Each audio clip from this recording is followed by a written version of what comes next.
UAE के ऐतिहासिक दौरे के बाद कतर पहुंचे पीएम नरेंद्र मोदी। राजधानी दोहा एयरपोर्ट पर कतर के विदेश मंत्री ने पीएम मोदी का स्वागत किया।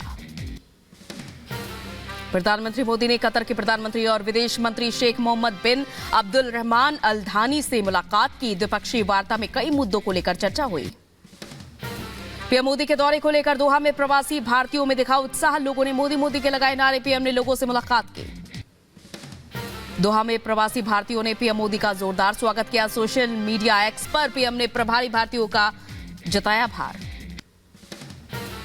अबू धाबी में बाप्स के मंदिर को पीएम मोदी ने वैश्विक एकता और सांप्रदायिक सद्भाव का प्रतीक बताया। पीएम ने कहा कि ये मंदिर पूरी दुनिया के लिए सांप्रदायिक सौहार्द का प्रतीक है। मंदिर के निर्माण में हर धर्म संप्रदाय के लोगों ने काम किया है। मुझे ये भी बताया गया है कि मंदिर के 7 स्तंभ या मीनारे यूएई के 7 अमीरात के प्रतीक है। यही भारत के लोगों का स्वभाव भी है। पीएम मोदी ने यूएई में मंदिर के लिए राष्ट्रपति शेख नहयान का जताया आभार। पीएम ने कहा यूएई की जमीन पर इतिहास रचा गया है और इसमें सर्वाधिक योगदान यूएई के राष्ट्रपति शेख नहयान का है। अब यूएई की पहचान में एक और सांस्कृतिक विरासत जुड़ गई है। करोड़ों हिंदू और भारतीय अबू धाबी में मंदिर देखने जाएंगे। इससे भारत और यूएई के रिश्तों को और मजबूती मिलेगी।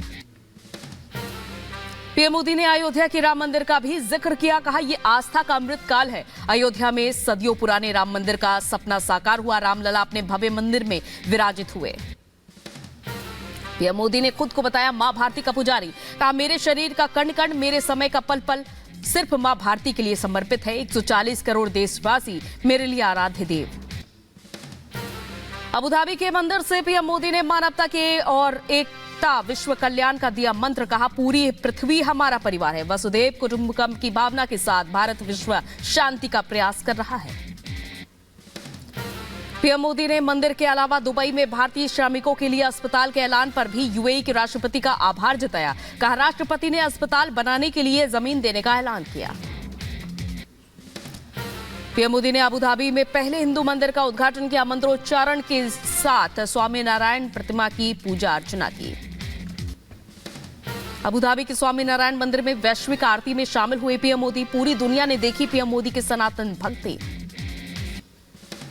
अबू धाबी में बाप्स के मंदिर में वैश्विक आरती में शामिल हुए पीएम मोदी। भारत समेत दुनिया भर के 1500 मंदिरों में एक साथ गूंजी स्वामी नारायण की आरती।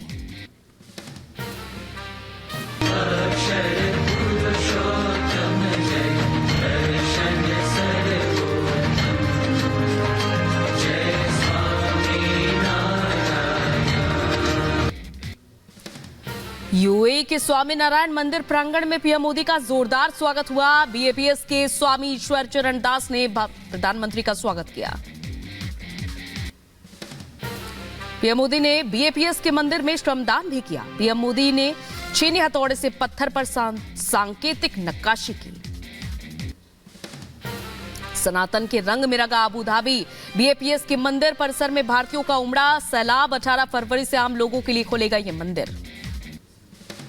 अबू धाबी में बॉलीवुड सितारों का भी लगा जमावड़ा। अभिनेता अक्षय कुमार, विवेक ओबेरॉय और सिंगर शंकर महादेवन भी स्वामी नारायण मंदिर पहुंचे। आज पंजाब में किसानों का रेल रोको आंदोलन। एमएसपी समेत 10 मांगों को लेकर दोपहर 12 बजे से शुरू करेंगे रेल रोको आंदोलन। किसान संगठनों और सरकार के बीच आज होगी तीसरे दौर की बैठक। आज शाम 5 बजे चंडीगढ़ में यह बैठक होगी। अर्जुन मुंडा, नित्यानंद राय और पीयूष गोयल शामिल होंगे। हरियाणा की शंभू बॉर्डर पर पुलिस और किसानों के बीच जबरदस्त टकराव जारी। प्रदर्शनकारी किसान बोले बॉर्डर पर अर्धसैनिक बलों की तैनाती और रोज से कार्रवाई क्यों। किसानों के प्रदर्शन को लेकर केंद्रीय रक्षा मंत्री राजनाथ सिंह के आवास पर हुई बड़ी बैठक। कृषि मंत्री अर्जुन मुंडा बैठक में मौजूद रहे। खनौरी बॉर्डर पर पंजाब और हरियाणा के किसानों में हुई बैठक। उपद्रवियों से हरियाणा के किसान परेशान। हरियाणा के किसानों और ग्राम प्रधानों ने दी चेतावनी। कहा हिंसक प्रदर्शन करें खत्म। हरियाणा के खनौरी बॉर्डर पर पंजाब की ओर से 10,000 से ज्यादा किसान हुए जमा। पुलिस ने एहतियातन पूरे इलाके में मार्च किया। प्रदर्शनकारी किसानों को लेकर राजस्थान सरकार भी अलर्ट पर है। राजस्थान हरियाणा की संगरिया बॉर्डर पर बढ़ाई गई सुरक्षा। 5 से 6 लेयर की बैरिकेडिंग के साथ 4 वज्रवाहन और एसटीएफ तैनात।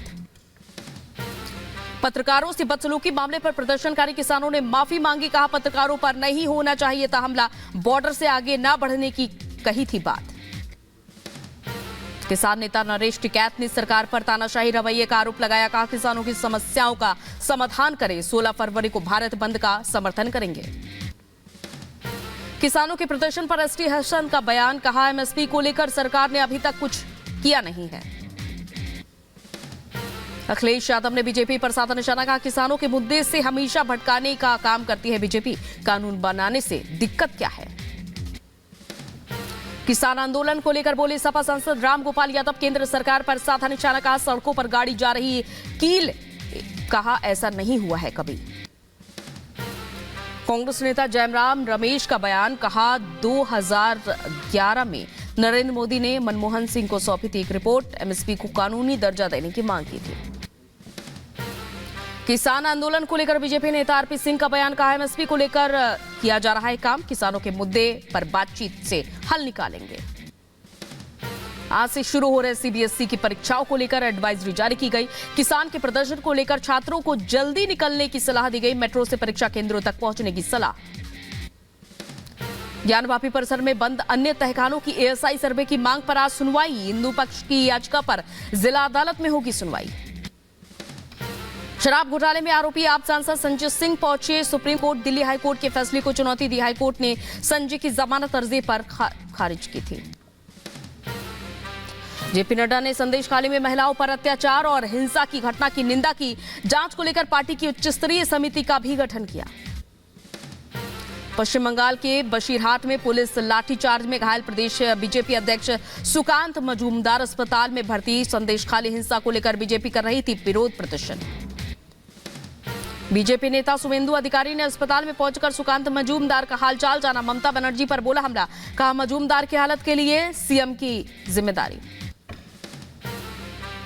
सुकांतो जी का जो फिजिकल टॉर्चर हुआ और उसके दौरान उनको अनकॉन्शियस हो जाना पड़ा, इसके लिए पूरा के पूरा जिम्मेदारी बंगाल का चीफ मिनिस्टर ममता बनर्जी है। पाकिस्तान ने फिर तोड़ा सीज फायर। जम्मू में इंटरनेशनल बॉर्डर पर पाक रेंजर्स ने बीएसएफ की चौकी पर फायरिंग की। भारतीय सेना ने भी दिया मुंहतोड़ जवाब। यूपी के चित्रकूट में बुंदेलखंड गौरव महोत्सव के दौरान विस्फोट, 2 लोगों की हुई मौत, 2 लोग गंभीर रूप से घायल। इलाज जारी। पटाखा उपकरण में अचानक हुआ ब्लास्ट। चित्रकूट हादसे का सीएम योगी ने लिया संज्ञान। मामले में एफआईआर दर्ज कर कठोर कार्रवाई के संदेश दिए। एडीजी का अध्यक्षता में जांच कमेटी गठित करने के आदेश। सीएम योगी ने चित्रकूट विस्फोट के पीड़ितों के लिए आर्थिक मदद का ऐलान किया। मृतकों के परिजनों को 5-5 लाख रुपए का मुआवजा, गंभीर रूप से घायलों को 50-50 हजार की मदद, जबकि फ्री इलाज मुहैया कराने के निर्देश। मध्य प्रदेश के नर्मदापुरम में मां नर्मदा जयंती महोत्सव की आज से शुरुआत। प्रशासन ने किया मॉक ड्रिल। समारोह में सीएम डॉक्टर मोहन यादव शामिल होंगे। प्रफुल्ल पटेल होंगे एनसीपी के राज्यसभा उम्मीदवार। अजित पवार ने प्रफुल्ल पटेल पर जताया आभार। आज राज्यसभा चुनाव के लिए भरेंगे नामांकन। छिंदवाड़ा में बड़ी संख्या में युवा बीजेपी में शामिल हुए। एमपी बीजेपी अध्यक्ष बीडी शर्मा ने युवाओं का स्वागत किया। कहा, पीएम के नेतृत्व में बीजेपी का बढ़ रहा है कारवां। बुलंदशहर में सपा और आरएलडी के कई नेता बीजेपी में शामिल हुए। जिला अध्यक्ष विकास चौहान का बयान। बोले, बीजेपी हो रही है मजबूत।